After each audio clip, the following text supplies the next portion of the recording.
Eh bien, salut à toi et bienvenue dans ce podcast Placer son argent autrement. En fait, le but de ce podcast, c'est très simple, c'est simplement de te montrer les alternatives qu'il existe au lieu d'avoir son argent dans son livret A, dans sa banque, etc. Le but, c'est de te partager d'autres investissements comme la bourse, la crypto-monnaie, l'immobilier et plein d'autres choses. Et pour cette première épisode, on va simplement parler de pourquoi commencer en bourse. Alors en fait, c'est très simple. Déjà, j'ai envie de commencer tout simplement par comment placer son argent actuellement, quelles sont les possibilités qui s'offrent à toi. Déjà, tu dois certainement connaître le livret A, qui va être simplement l'actif préféré des Français. Voilà, c'est là que les Français déposent le plus d'argent. Par exemple, on voit qu'en 2021, si je ne dis pas de bêtises, il était à 15,17 milliards d'euros, ce qui représente juste une somme énorme et colossale. On voit bien que la majorité, voire tous les Français en possèdent un. C'est là qu'ils placent la majorité de leur argent, même de toute leur économie. Et ça, je pense que c'est un problème actuellement. Je ne dis pas qu'avoir un livret A, c'est mauvais. Au contraire, c'est très important d'en avoir un. Je vais t'expliquer pourquoi après. Mais selon moi, il ne faut pas trop mettre d'argent dessus non plus. Tu l'as certainement vu, j'ai fait une vidéo à ce sujet tout simplement à propos du matelas de sécurité. Donc, qu'est-ce qu'un matelas de sécurité? C'est très simple. C'est le fait d'avoir de l'argent de côté pour pallier en cas de besoin, que ça soit un problème de moteur de voiture, que ça soit un problème dans ta maison ou autre. L'objectif vraiment de ce matelas de sécurité, c'est de pouvoir investir tout en ayant une certaine sécurité. En général, on estime que c'est 3 mois à 1 an de salaire. Donc ça, c'est à toi de voir suivant tes besoins et ta situation actuelle, mais ça va te permettre d'éviter de piocher dans tes économies et surtout dans tes investissements en cas de problème majeur, casse de voiture, casse de pompe à chaleur, toutes des choses comme ça qui peuvent arriver, mais qui va t'éviter au moins de piocher dans ce que tu investis actuellement.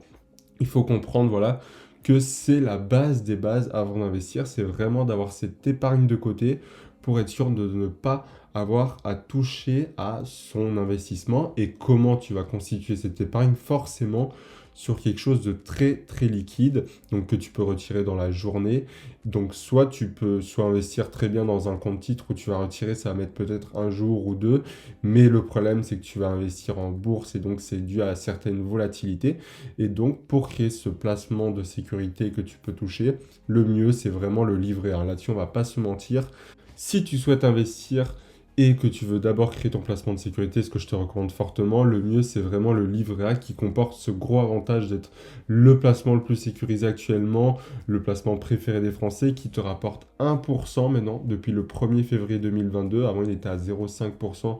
Maintenant, il est passé à 1%. C'est déjà un peu mieux, mais quand on voit l'inflation qui arrive, c'est très peu malheureusement et ça ne la couvre même pas. Ce qui veut dire que tu perds de l'argent tout simplement tous les ans dû au coût de la vie. C'est-à-dire que si tu as 10 000 euros sur ton livret A, tu auras toujours ces 10 000 euros à la fin d'année. Par contre, en termes de pouvoir d'achat, à ce moment-là, tu n'auras plus 10 000 euros, mais tu auras peut-être 9 980 euros. L'année d'après, peut-être plus que 9 800 euros. Des choses comme ça, évidemment, ça ne va pas si vite, mais tu comprends le principe. C'est que à cause de l'inflation, c'est un sujet que je reviendrai après dans ce podcast. Mais la chose principale à comprendre, c'est que lorsque tu as l'inflation et que tu as à peine 1% d'intérêt, eh bien, tu ne couvres même pas celle-ci et donc tu perds énormément.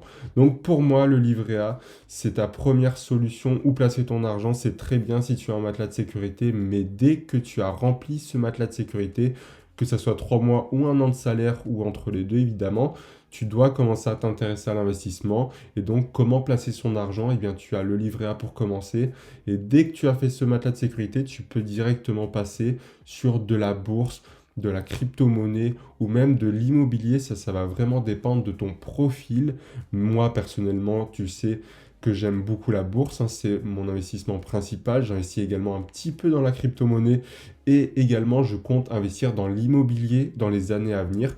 Donc c'est quelque chose qui va se faire petit à petit. Tu as d'autres investissements un peu plus exotiques comme les montres de luxe, le vin, les places de parking, qui est un peu comme l'immobilier. Tu as également le prêt entre particuliers. Voilà, c'est vraiment à toi de trouver qu'est-ce qui te correspond le plus. Ce n'est pas le sujet de cette vidéo-là, mais tu vas découvrir petit à petit, voilà, au fur et à mesure d'investir, comment trouver ce qui te plaît le plus. J'ai également fait un podcast sur Spotify ou une vidéo sur YouTube qui explique comment investir avec 100 euros. L'objectif, c'est pas de te dire qu'avec 100 euros, tu vas devenir milliardaire, mais vraiment de t'expliquer comment est-ce que tu vas pouvoir découvrir qu'est-ce qui te plaît, dans quoi investir par la suite. Donc n'hésite pas à regarder cette vidéo ou écouter ce podcast qui pourra certainement t'aider. Ensuite, j'ai envie de te dire un peu la situation actuelle dans laquelle on se retrouve. On voit aujourd'hui qu'on a une inflation record qui est de 2,9% sur l'année au total, ce qui est déjà très très élevé, mais par rapport à d'autres pays, elle est assez faible encore. On voit d'autres pays qui explosent littéralement en termes d'inflation. Et le gros problème, comme je t'ai dit, livret A est égal à 1% et l'inflation à 2,9, on va dire 3%. Donc, c'est-à-dire qu'il y a 2% net que tu perds directement. C'est-à-dire que c'est comme si tu payais un impôt, tu perds cet argent, mais en termes de pouvoir d'achat. Et malheureusement, au vu de la situation actuelle, de ce qui s'est passé en 2020-2021 et qui est encore d'actualité aujourd'hui, comme tu le sais, mais on n'en parle plus à cause de ce qui se passe en Russie et en Ukraine, et bien tout simplement, il y a les situations géopolitiques, sanitaires qui y jouent également. Pour moi, l'inflation ne va cesser d'augmenter. On l'a très bien vu avec les prix du carburant actuellement. On voit du diesel qui est plus cher que de l'essence. On voit qu'il monte au-dessus de 2 euros et je ne pense pas que c'est terminé. On voit le prix du gaz qui augmente, bientôt même peut-être l'électricité. Enfin bref, on voit très clairement aujourd'hui que les augmentations des prix ne cessent d'évoluer, que ce soit des matières premières également, du bois, etc. On voit l'argent qui a pris énormément de valeur ces derniers temps. Et le gros problème avec l'argent, comme tu le sais, c'est que c'est une valeur refuge, c'est-à-dire que les investisseurs vont se diriger vers cette valeur quand ça va moins bien, quand une crise est en approche ou même juste pour se réfugier. Parce que la grosse différence simplement en fait entre l'euro et l'or, c'est que l'or, il y a une quantité limitée, c'est pas les banques et l'État qui gèrent ça, c'est une matière première, donc c'est une ressource naturelle, donc tu ne peux pas en créer autant que tu veux. En tout cas, actuellement, on n'a pas mis au point de machine pour créer de l'or, donc tu as une quantité limitée d'or sur Terre, tu ne peux pas en créer autant que tu veux, et surtout, ça ne peut pas être les États ou le gouvernement qui va dire on va créer 10 000 tonnes d'or en plus cette année. Non, ça, c'est pas possible. C'est pourquoi les investisseurs aiment beaucoup ce métaux précieux, comme l'argent également, lors de crises financières, de forte inflation ou autre, car c'est ce qu'on appelle une valeur refuge. Ensuite, en termes de géopolitique, comme je te l'ai expliqué, il y a une guerre en Ukraine et en Russie. Tu as certainement pas dû l'échapper. Ça a forcément impacté énormément, notamment les prix du pétrole. On voit le prix du baril qui a littéralement explosé ces derniers temps. C'est certainement dû aussi également avec la corrélation, la hausse de l'essence, tout ça. Mais le pétrole a atteint son plus haut historique depuis des dizaines d'années. Et également, on voit que ça crée des tensions entre l'Europe, les États-Unis et forcément, tu te doutes bien, quand tout ne roule pas sur des roulettes, forcément la bourse est impactée, le marché est impacté et un marché, ça a des décisions forcément qui sont soit rationnelles, soit irrationnelles, mais peu importe, le marché va réagir à cette situation. Comment est-ce qu'il va réagir en ce moment? On le voit très simplement, eh bien les cours depuis 2022 sont à la baisse, je ne vais pas te mentir. Voilà, en te disant que tout va mal, mais on voit très bien que le SP500 perd beaucoup en ce moment, qu'il y a une incertitude économique qui s'installe actuellement, et ça joue beaucoup, mais ça ne veut pas dire voilà, qu'il ne faut pas investir en bourse parce que ça baisse depuis quelques mois. Il faut bien comprendre que si demain tu décides d'investir, que ça soit en bourse, en crypto-monnaie, en immobilier, peu importe, du moment où tu investis ton argent, eh bien, ça veut dire que tu espères qu'il fructifie, donc de gagner potentiellement de l'argent, et c'est généralement ça le but, on va pas se mentir, ce qui veut dire que tu engendres également des risques.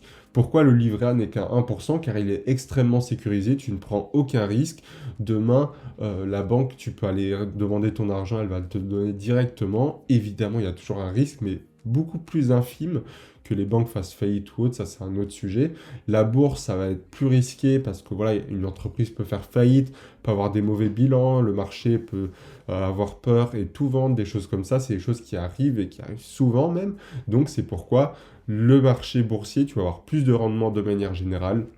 On estime qu'on peut viser par exemple entre 10 et 15% par année en moyenne. C'est pas tous les ans, mais en moyenne, par exemple, le SP500 fait 9,8%, quelque chose comme ça, depuis les 30 ou les 50 dernières années. Donc on voit que c'est quand même quelque chose d'assez stable, malgré les crises qu'il y a pu avoir depuis ces 50 ans et les guerres également, comme la guerre du Golfe ou autre. Mais voilà, aujourd'hui, il faut vraiment comprendre qu'en bourse, tu auras forcément des périodes de baisse, que tu auras des périodes à la hausse. On voit l'année dernière avec le SP500 qui prend 26 ou 27%, voilà, alors que c'est pas du tout dans un bon contexte sanitaire, et bien là on voit quand même qu'il y a des choses à faire. On voit également que dans la situation actuelle, malgré le fait qu'il y a une guerre, malgré qu'on sort d'une pandémie, on voit quand même que le marché ne s'écrase pas totalement. On voit forcément une grosse perte de 10% sur les SP500 depuis le début de l'année, 8% sur les ETF Monde, etc. Mais voilà, c'est des choses qui arrivent même en marché aussi à la fin de l'année. Parfois, on voit des chutes de marché à ce niveau-là. Voilà, il n'y a rien de fou encore actuellement de quoi s'affoler.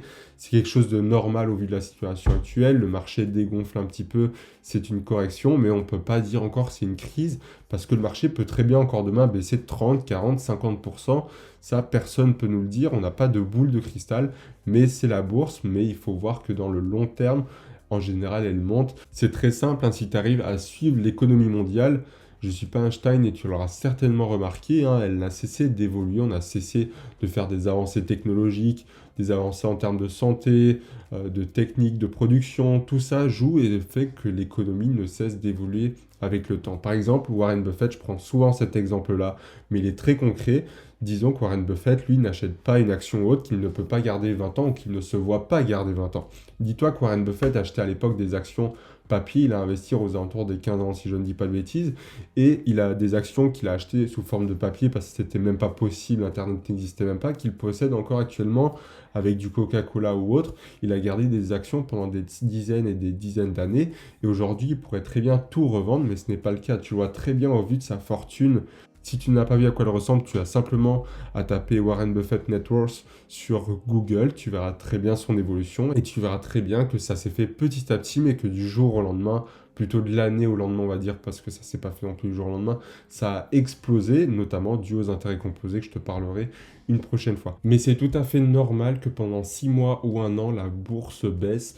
Voilà, c'est de l'économie, il y a des cycles économiques, que ça soit en bourse ou en économie justement, il y a des fois où ça va avoir des grosses périodes de hausse pendant quelques jours, quelques mois, quelques années, et parfois des grosses périodes de baisse pendant quelques jours, quelques mois, quelques années, ça va dépendre de l'événement. Par exemple, pendant le Covid mars 2020, on voit qu'il y a une très grosse baisse fulgurante et que ça part directement à la hausse juste après.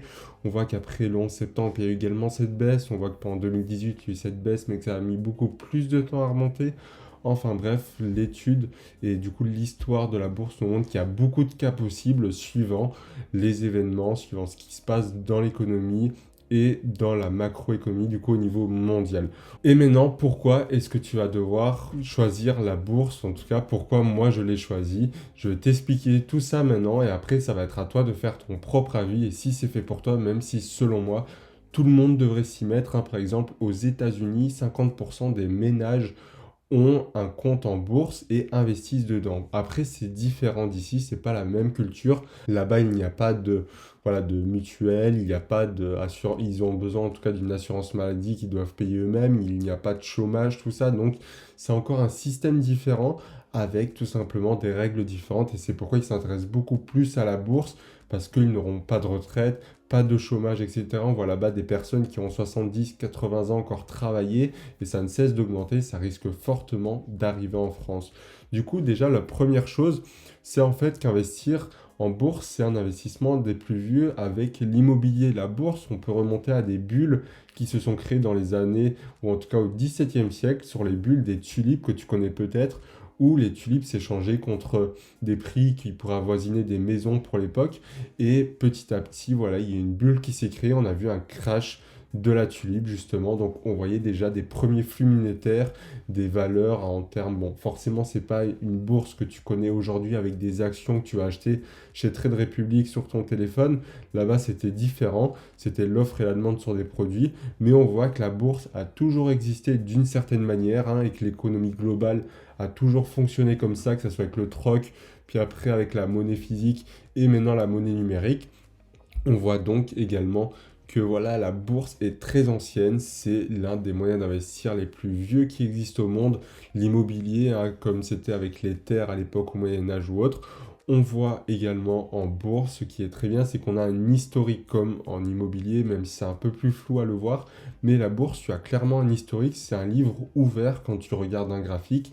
Forcément, tu ne sais jamais ce qui va se passer dans les prochains chapitres, car voilà, il faut que tu le découvres et tu ne prédis pas l'avenir, tu n'as pas de boule de cristal.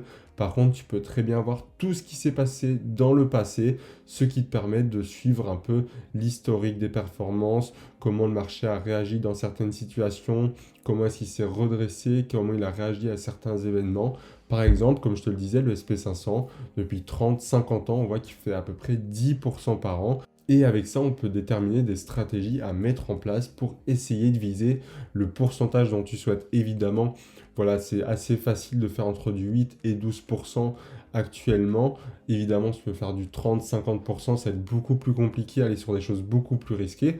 Mais on estime si une personne souhaite faire entre du 8, 12, 15% grand maximum par an en moyenne. Encore une fois, il y aura des périodes où tu feras du négatif, des fois du positif, des fois du 3%, des fois du 20%, des fois du moins 3%. Voilà, tout ça, ça va dépendre, mais en moyenne, on estime, voilà, il y a assez de choses à mettre en place aujourd'hui pour réussir à avoir une moyenne de 8 à 12% par an sans prendre non plus extrêmement de risques. En plus de ça, la bourse, ça reste quand même un excellent moyen de faire fructifier son argent. Tu connais peut-être la théorie des effets composés, hein, c'est la huitième merveille du monde suivant Einstein et moi je suis tout à fait d'accord avec lui, car tout simplement c'est le fait que tes intérêts vont eux-mêmes créer des intérêts qui eux-mêmes vont créer des intérêts, etc. C'est comme si, imaginons, l'année 1, tu as 1000 euros placés à 10%, et bien l'année 2, tu auras 1100 euros, l'année 3, tu auras 1100 et quelques euros, et puis l'année 4, 5, 6 pour augmenter petit à petit, car si tu réinvestis tes intérêts, forcément ça va faire cet effet boule de neige, et petit à petit, tu vas réussir en fait à grossir cette somme, et n'en parlons même pas si tu investis chaque mois, en plus de la somme initiale, forcément ça va ne cesser d'évoluer et au plus tu attendras, au plus ça évoluera rapidement. Ce qu'il faut comprendre en fait avec la bourse, c'est tu peux te créer aussi bien une épargne qu'une retraite. Voilà, ça te permet de faire énormément de choses actuellement et c'est grâce à ça tu vas pouvoir créer soit ta propre retraite, soit te créer une épargne, etc. Tu as beaucoup de choses qui peuvent être mises en place et surtout c'est un excellent moyen de te diversifier dans tes investissements. Par exemple, voilà, tu as déjà de l'immobilier, tu investis déjà dans un livret A, etc. Et bien là, c'est un excellent moyen de mettre tes billes ailleurs parce qu'on, comme on le dit, on ne met pas les œufs dans le même panier. C'est valable en bourse, mais également dans ton patrimoine global, hein. Il ne faut pas tout mettre en immobilier, tout en bourse, tout en banque. Là, c'est un excellent moyen un peu de faire fructifier ton argent d'une manière différente avec des systèmes à mettre en place. Évidemment, il faut des connaissances pour, et ça, je ne le répéterai jamais assez. D'ailleurs, si tu souhaites les développer, tes connaissances, je propose des emails exclusifs où je te partage ma vision, mes stratégies que j'utilise en bourse, en investissement, en crypto, etc. Je te partage également ma vision, je te décortique les actualités. Le but, c'est vraiment de te fournir, encore une fois, un contenu qui est totalement gratuit, le plus poussé possible, mais que tu puisses simplement comprendre comment investir en bourse de manière simple, accessible à tous. Je parle à des débutants notamment. Et je vais te partager tout ça dans ces emails exclusifs. C'est le lien qui est dans la description. N'hésite pas à les regarder, ça peut fortement t'intéresser si ce contenu te plaît déjà. Et pour continuer du coup de pourquoi est-ce qu'on devrait choisir la bourse pour investir, je pense également enfin que la bourse c'est simplement une manière qui est très connue d'investir mais que peu de personnes utilisent encore une fois et je vais t'expliquer les fausses croyances, notamment en France au niveau de la bourse. Et je pense déjà notamment qu'elle fait peur cette bourse. Elle fait peur aux Français car on a tous entendu un oncle, quelqu'un dans notre famille qui a investi en bourse et qui a perdu beaucoup d'argent, qui ne recommande pas du tout d'investir dessus, ou alors qui parle un peu de la bourse de manière détachée, sans réelle connaissance, mais qu'il a essayé de mettre ses billes dans quelques actions entreprises et qu'il a perdu tout son argent. On voit aussi qu'il y a de fausses croyances qui se créent autour de la bourse. Je pense notamment à l'élitisme. Non, il ne faut pas faire partie d'une élite pour investir. Aujourd'hui, la bourse est accessible à tout citoyen, que ce soit français ou non, mais vraiment, toi derrière ton écran, si tu es majeur, tu peux demain investir en bourse.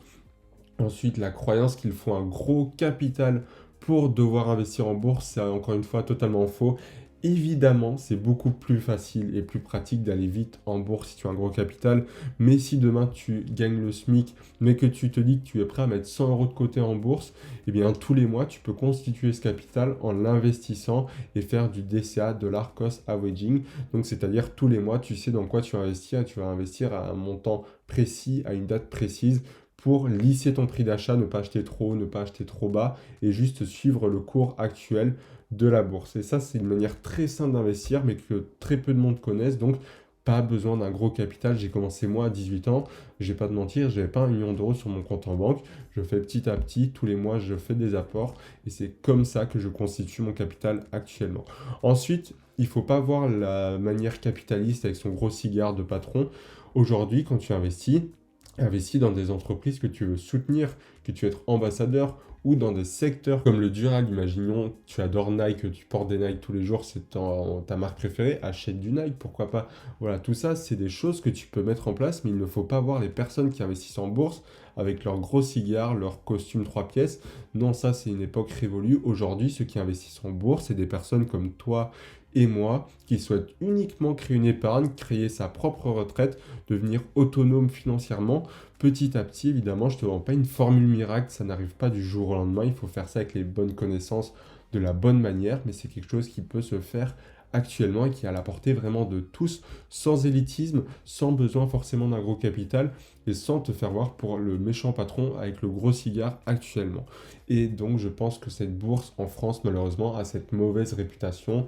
On le voit depuis toujours, les riches sont assez mal vus en France, on l'a vu avec 1789, la Révolution, où on chassait les nobles, etc. On l'a vu depuis toujours. Aujourd'hui, quand tu parles d'argent en France, c'est tabou également dans d'autres pays, hein, on va pas se le cacher, mais notamment en France, il y a ce problème autour de l'argent et ça je trouve vraiment dommage car on se prive de certaines choses comme la bourse, l'investissement immobilier, on ne se renseigne pas dessus alors que c'est à la portée de tous actuellement. Maintenant je vais te dire comment aborder la bourse parce que c'est bien beau de vouloir investir à la bourse mais comment est-ce qu'on va l'aborder parce que voilà il y a différentes situations, déjà suivant ton âge ça va déjà évoluer énormément, combien de temps tu vas investir. Moi je recommande à la plupart des gens qui débutent en bourse, qui sont assez jeunes, forcément, au plus vite tu investis, au mieux ça sera car tu feras profiter des intérêts composés. Comme je te l'ai dit, au plus longtemps tu laisses ton argent investi, si c'est à 10%, 8%, au plus tu profiteras de ces intérêts composés. Et chaque jour, chaque mois, chaque année, ça va grossir de plus en plus vite. C'est l'effet boule de neige qui grossit à force qu'elle roule. Là, c'est la même chose. Le but aujourd'hui, si tu investis en bourse, c'est pas de se la jouer l'apprenti trader. Ça ne sert à rien de vouloir trader, c'est un métier à part entière et 89% des Français perdent tout leur capital au bout de 1 an ou 5 ans, je ne sais plus exactement, c'est des statistiques de l'AMF. Et en plus de ça, trader, c'est un métier à part entière. Là, je veux vraiment qu'un débutant, il n'ait pas à passer plus d'1 heure ou 2 par mois à investir. Ça ne sert à rien de faire plus et c'est vraiment de viser le long terme. Et quand on parle là-dessus, je pense que déjà, il faut l'appréhender la bourse suivant ton âge, comme je te l'ai dit. C'est pas du tout la même chose si tu as 20 ans ou 50 ans. Si tu as 20 ans, tu peux très bien te permettre d'investir 200 euros par mois, tous les mois pendant 40 ans. Tu attends la retraite, ça te crée une énorme retraite ou un gros capital au bout de 15-20 ans. Tu auras fait jouer les intérêts composés et c'est extrêmement pratique. Voilà, pour débuter dans la vie active. Et en plus de ça, à 20 ans, en général, tu commences à avoir ton boulot, ton CDI. Voilà, tu peux vraiment mettre de côté cette somme-là et ça va t'éduquer à cette indépendance financière. Alors qu'à 50 ans, tu peux toujours investir en bourse, il n'y a aucun souci, mais ça va être différent. Ça va être plus si déjà tu as accumulé une grosse somme sur ton livret A ou autre. Je ne te dis pas de piocher dans ton épargne de sécurité encore une fois, mais imaginons tu as accumulé 500 000 euros, on va donner des chiffres au hasard, que tu as besoin de 2 000 euros par mois, eh bien imaginons que tu mets 12 mois de côté au cas où, eh bien tout le reste tu peux commencer à l'investir, immobilier, crypto-monnaie, bourse, évidemment ça va être à toi de voir, mais si tu as 50 ans, le mieux c'est plus déjà de mettre du capital parce que je vais pas te mentir, si tu commences à mettre 200 euros par mois, tu peux très bien commencer, il n'y a aucun souci là-dessus, c'est jamais trop tard, mais ça va être plus long, tu auras moins de gains, donc au plus vite tu commences, au plus vite tu gagnes de l'argent. Par exemple, j'ai fait la statistique que moi, quand j'investis, j'ai commencé à 18 ans, je compte investir 45 ans, à peu près la retraite en France. Et bien, le fait d'investir 1 an plus tard que ce que j'aurais commencé me ferait perdre 50 000 euros à la fin de ces 45 années. Donc, tu vois qu'une seule année peut vraiment tout changer et faire perdre le prix d'une belle voiture ou d'un petit appartement à la campagne si j'avais commencé 1 an plus tôt et que évidemment je maintiens ces 8% de rendement et que je continue d'investir ces 200 euros par mois, voire même plus et les augmenter, etc. Il faut voir également le capital, comme je te l'ai dit, faire du DCA, investir tous les mois petit à petit ou alors partir avec déjà un gros capital et tu l'investis petit à petit également et pourquoi pas rajouter des apports, ça c'est à toi de voir également et il faut également prendre en compte les objectifs. Parce qu'on va pas se mentir, on a tous des objectifs. Peut-être que d'autres, c'est pour la retraite, d'autres créer une épargne, partir en voyage, devenir autonome financièrement. Il y a plein d'objectifs et tout ça, ça va vraiment dépendre de toi et de ta personnalité, de ce que tu veux mettre en place, mais ça va aussi régir comment tu vas gérer ce portefeuille-là. Si demain tu veux juste préparer une retraite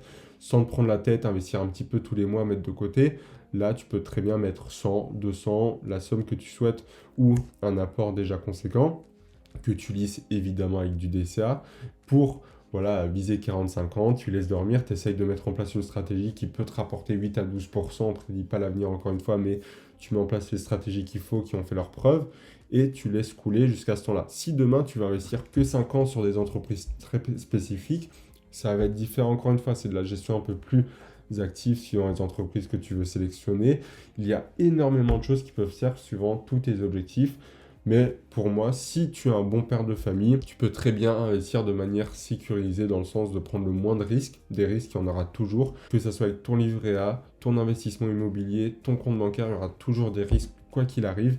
Mais tu peux les diminuer, ces risques-là, évidemment. Hein. C'est pas du tout la même chose de mettre tout son argent sur une toute petite entreprise ou alors répartir correctement son argent sur différents ETF de manière responsable et justement, comme on appelle ça, bon père de famille, pour ne pas stresser toutes les nuits et vraiment être serein avec ce capital-là. Donc voilà, tout peut être fait et la meilleure chose à faire quand tu débutes, franchement, je ne vais pas te mentir, que la meilleure stratégie, c'est du long terme, une stratégie bon père de famille de 8 à 12% par an.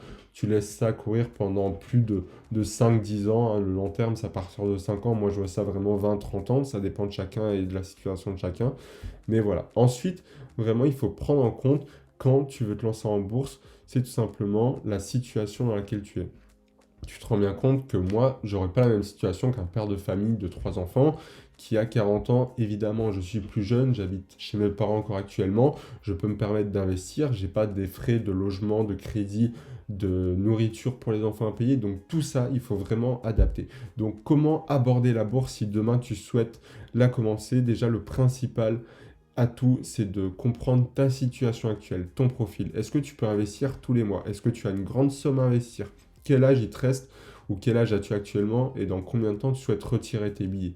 Tout ça, ça va jouer sur quelle stratégie mettre en place. Est-ce que je vais plus investir sur tel ETF, sur telle action, sur une stratégie à dividende, sur une stratégie à croissance via des ETF, dans un PEA, dans un compte titre?